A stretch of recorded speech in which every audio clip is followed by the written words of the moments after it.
Bismillahirrahmanirrahim. Assalamualaikum warahmatullahi wabarakatuh. Bertemu lagi di channel Galeri Kreasi. Sebelumnya, bagi para penonton yang belum subscribe channel YouTube saya, mohon di subscribe terlebih dahulu.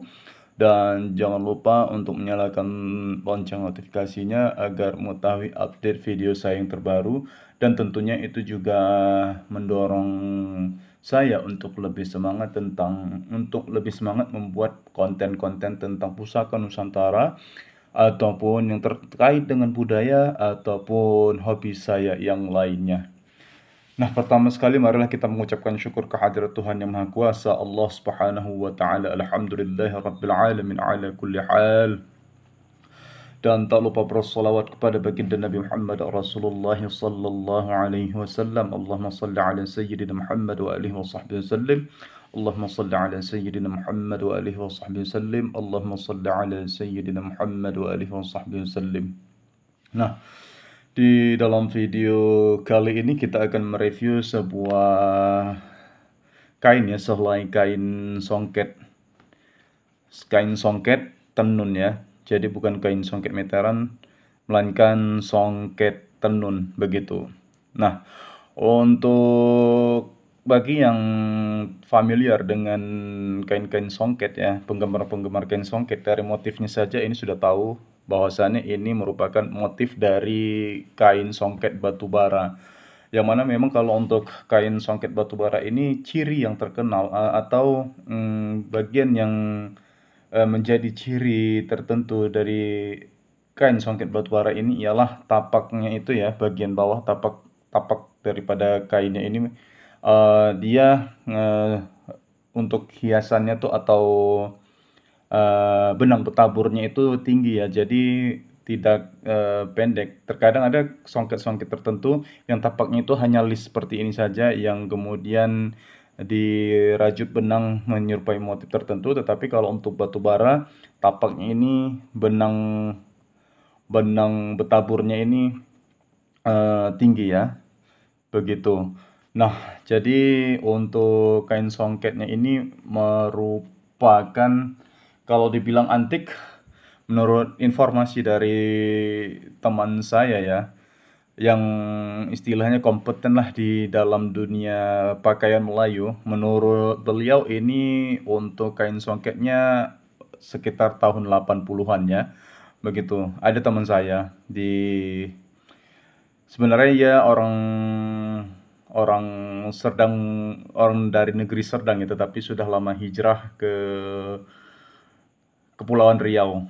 Walaupun saya tidak pernah jumpa, tetapi kami intens ya. Bukan intens sih, seringlah beliau memberikan unjuk ajarnya begitu. Jadi kemarin ketika saya memposting foto dari kain songket ini, menurut beliau ini keluaran atau istilahnya dari cirinya ini tahun 80-an begitu. Saya tidak tahu pasti ya apa yang menandakannya ini dari tahun 80-an. Apakah memang dari motifnya atau istilahnya kalau di keris itu tangguhnya ya, tangguhnya. Jadi mungkin untuk menentukan tangguh itu ada dari rancang bangun, kemudian pamor, kemudian bahannya begitu ya, bahan besinya atau bahan bajanya, bahan logamnya. Nah, kalau untuk kain songket ini saya memang sangat awam ya. Dari dunia pakaian alam Melayu ini saya sangat-sangat awam sekali. Dan saya untuk membuat video ini bukan maksud untuk menggurui begitu, tetapi hanya saling berbagi. Dan nanti pun kalau misalnya dalam review saya ini ada kekeliruan, mohon kiranya diluruskan di kolom komentar ya. Begitu. Jadi untuk kainnya ini menurut beliau belum termasuk antik ya, karena dari tahun 80-an begitu menurut keterangan beliau. Nah, untuk warnanya ini sendiri ialah warna hijau botol.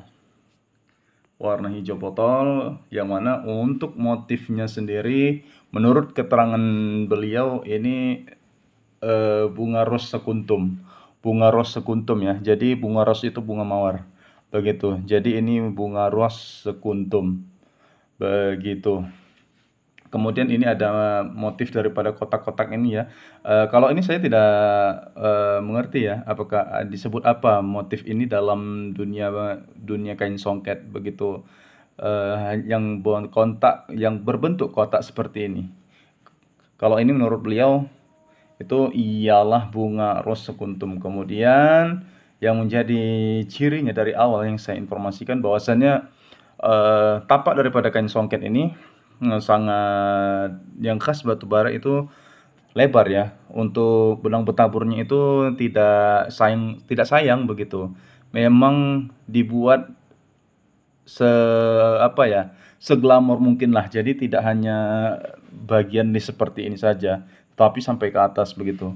Nah, setahu saya, yang pernah saya tanyakan kepada penenun di Kabupaten Batubara, begitu, bahwasannya untuk motif yang seperti ini dikatakan motif pucuk rebung, begitu, pucuk rebung.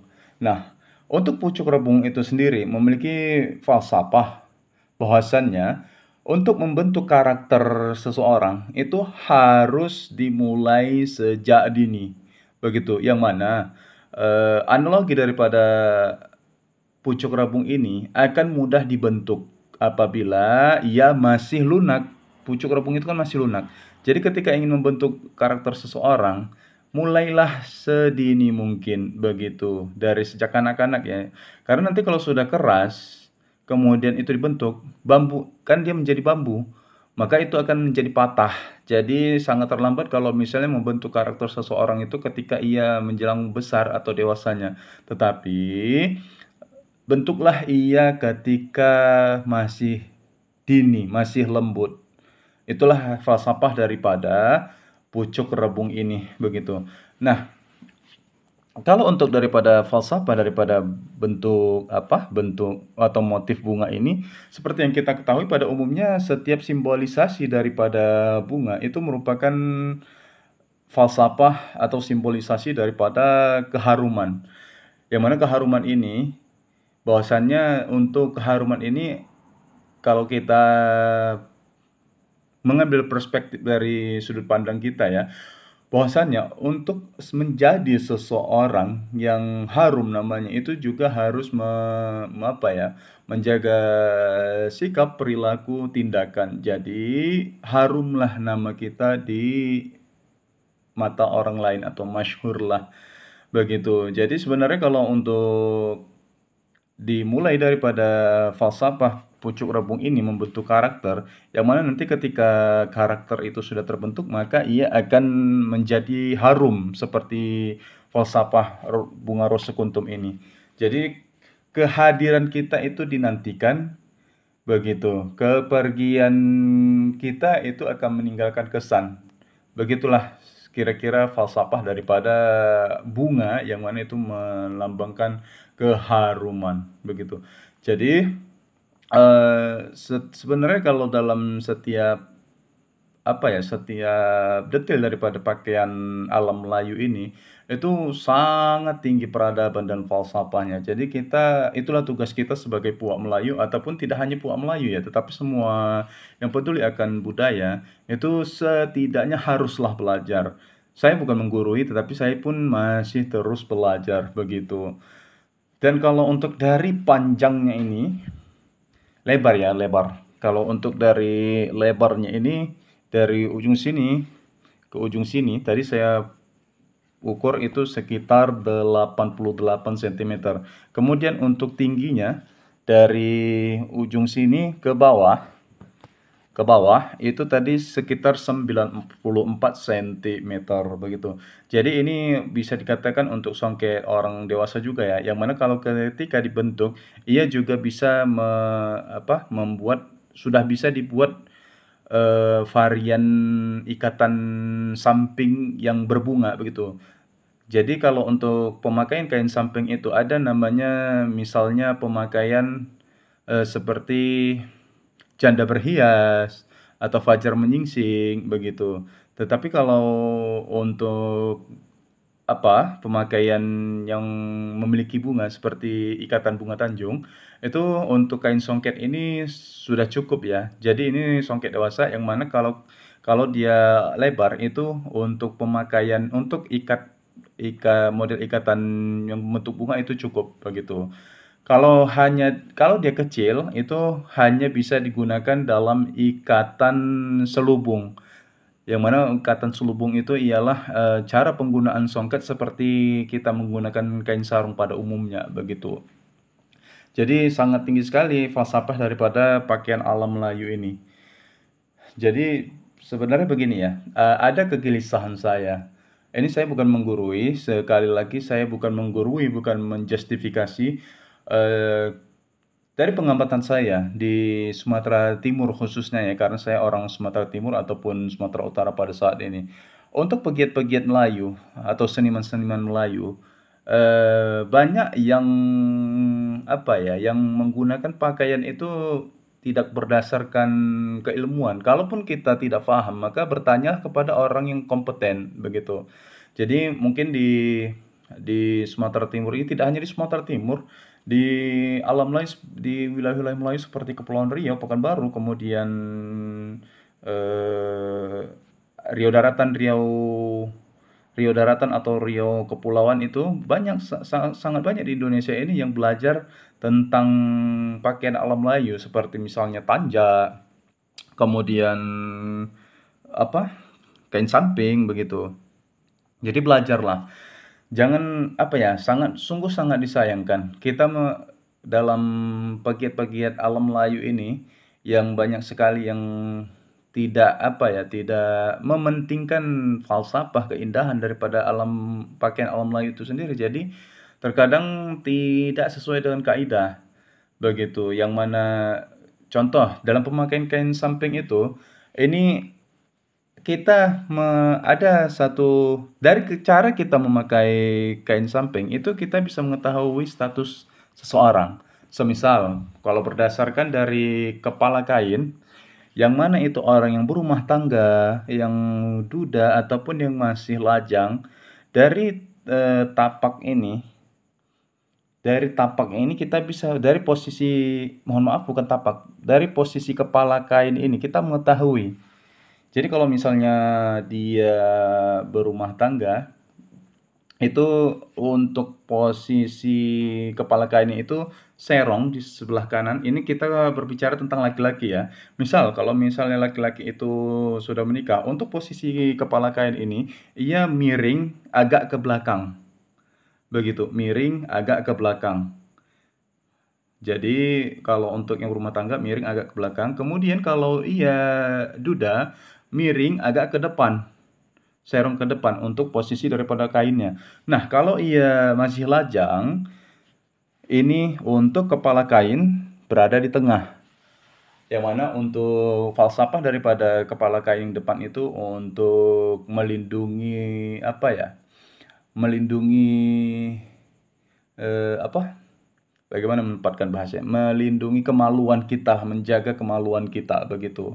Jadi sangat tinggi sekali falsafah pakaian Melayu ini. Jadi itu tadi seperti yang saya infokan sebelumnya, sangat disayangkan sekali pegiat-pegiat Melayu ini tidak mementingkan kaidah penggunaan pakaian alam Melayu begitu. Ada beberapa seniman, ini kalau tersindir mohon maaf. Ini hanya istilahnya keprihatinan saya ya, yang mana untuk di Sumatera Timur ini khususnya di Kota Medan, ia sudah melanglang buana dan sudah dikenal sebagai pegiat-pegiat Melayu begitu ya. Tetapi sangat disayangkan sekali untuk kain songket yang digunakannya itu kain songket kaku yang meteran, yang mana itu 1 meternya itu berkisar antara 30.000 sampai 60.000, kemudian dibentuk kain samping. Dan itu sangat disayangkan sekali karena untuk di kain meteran seperti itu buatan pabrik, ketika dipakai itu sangat kaku dan itu sangat sangat apa ya, sangat tidak indah lah dipandang. Jadi banyak kain meteran dia, kemudian jarang sekali memakai songket tenun. Kalau songket tenun ini auranya memang berbeda begitu. Jadi mungkin untuk menjadi apa ya, menjadi renungan kita bersama, gunakanlah kain songket tenun. Jadi selain indah, kemudian ini kan luas, dia turun tidak tegang, dan itu sesuai dengan kaidahnya, sesuai dengan pakemnya. Apalah salahnya kita mengumpulkan, nominal atau sebagian pendapatan kita, misalnya 10.000 atau 50.000, kemudian sampai dengan jumlah yang, cukup, itu kita membeli kain tenun. Jadi sangat indah sekali kalau kita memakai kain tenun. Kemudian ya banyaklah menjadi perhatian kita bersama bagaimana penggunaan tanjak atau tengkuluk. Jadi orang yang memakai tanjak atau tengkuluk yang berdasarkan kaidah, itu auranya sangat berbeda sekali dengan orang yang memakai tanjak atau tengkuluk secara asal-asalan. Tanjak kreasi itu tentunya berbeda. Saya di sini bukan sebagai sebagai pihak yang belajar ataupun yang memperdalami tentang pakaian alam Melayu, tidak. Di sini saya menempatkan diri saya di tengah-tengah. Saya bukan kalau bagi mereka-mereka yang mempelajari kaidah pakaian alam Melayu itu ada kumpulannya begitu. Ya sebut sajalah mungkin Perkasa Alam, kemudian Ahlu Tanjak. Nah, saya tidak berpihak kemanapun, tetapi dari pemakaian mereka itu memang auranya sangat berbeda, sangat-sangat berbeda, begitu. Dan sangat banting sekali lah kalau dengan pemakaian tanjak kreasi-kreasi itu. Dan kemudian kalau misalnya kita memakai pakaian Melayu seperti misalnya kecak musang. Ini sangat disayangkan sekali, sering saya perhatikan bagi bagi seniman-seniman Melayu khususnya penyanyi, cekak musang itu tidak perlu diberi motif-motif, dia cukup polos, itulah kaidahnya. Terkadang untuk, untuk bagaimana saya menempatkan bahasanya agar yang lain ini tidak tersinggung. Tetapi ini saya ungkapkan dengan bahasa saya sendiri sajalah ya. Jadi kalau ada yang tersinggung mohon maaf, sama-sama kita koreksi diri dan ini juga demi eksistensi Melayu ke depannya yang sesuai dengan kaidah dan pakem begitu. Jadi lebih bermarwah. Setahu saya untuk pakaian Melayu itu polos, berbeda kalau misalnya ada motif list-list itu. Jadi ada pakaian Melayu itu, terutama pakaian-pakaian pembesar zaman dulu, ia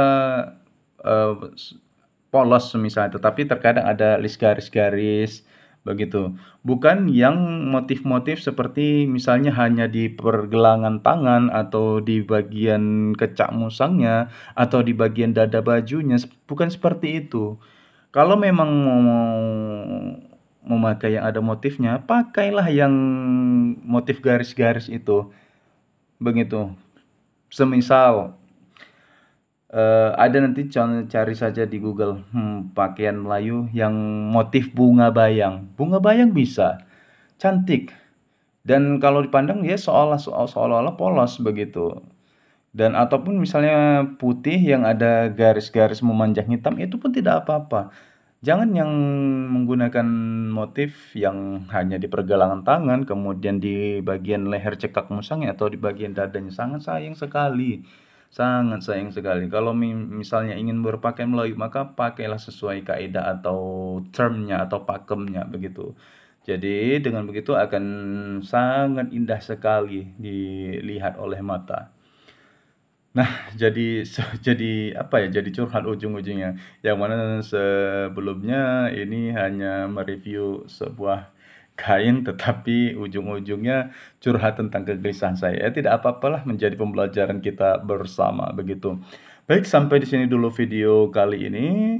Jangan lupa sekali lagi untuk mensubscribe channel YouTube saya dan jangan lupa nyalakan tombol notifikasinya. Semoga video ini menjadi pembelajaran bagi kita bersama dan semoga bermanfaat. Assalamualaikum warahmatullahi wabarakatuh.